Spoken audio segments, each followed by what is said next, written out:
एक हकीकी दास्तान, सुफियान और जिनजादी का निकाह।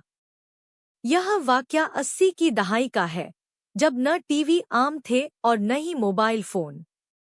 उस दौर की सादगी में एक खौफनाक हकीकत छुपी हुई थी। यह कहानी सुफियान नाम के एक नौजवान की है, जो अपने माँ बाप का इकलौता बेटा था। सुफियान न सिर्फ शक्ल-ओ-सूरत में बेहद हसीन और दिलकश था, बल्कि बहुत नेक भी था। उसकी कोई सहेली नहीं थी, बस लड़कों के साथ ही उसका उठना बैठना था।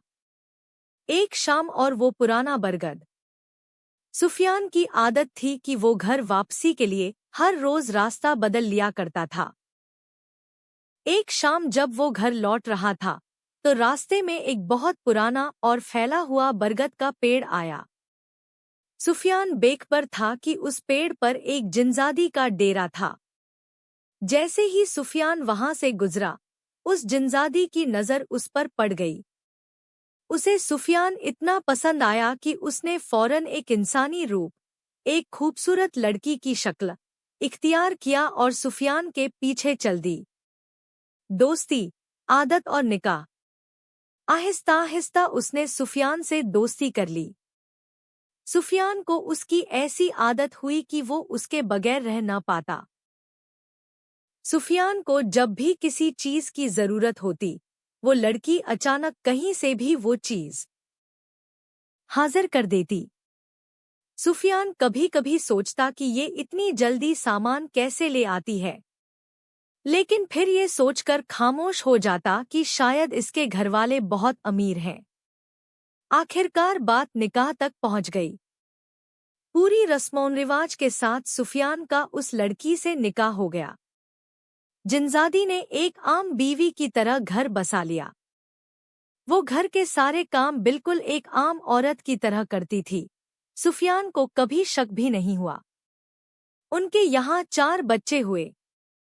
राज की बात और खौफनाक मंजर। वक्त गुजरता गया, उनका चौथा बच्चा अभी छोटा ही था। एक सुबह 6 बजे दूधवाला आया और दरवाजा खटखटाने लगा। जिनजादी उस वक्त बच्चे को संभालने में इतनी मसरूफ थी कि उसे लगा सुफियान घर पर नहीं है।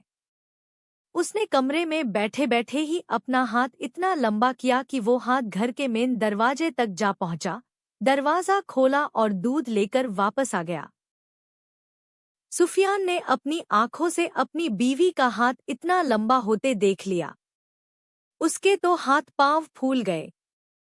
वो खौफ के मारे वहां से भागा और सीधा अपने वालिद के पास पहुंचा और सारा वाकया सुनाया। आलिम साहब का नुस्खा और नजात। सुफियान के वालिद उसे एक बहुत बड़े आलिम फाजिल के पास ले गए। सारी बात सुनने के बाद आलिम साहब ने सुफियान को एक दम की हुई पड़ी हुई सुई दी और कहा, बेटा, ये बहुत बहादुरी का काम है। तुम्हें बस ये सुई उस जिनजादी को चुभानी है और उसका धागा मजबूती से पकड़े रखना है। सुफियान ने बिल्कुल वैसा ही किया। जैसे ही उसने सुई चुभाई, जिनजादी अपनी असली खौफनाक शक्ल में आ गई और उड़ने की कोशिश करने लगी। सुफियान ने धागा नहीं छोड़ा।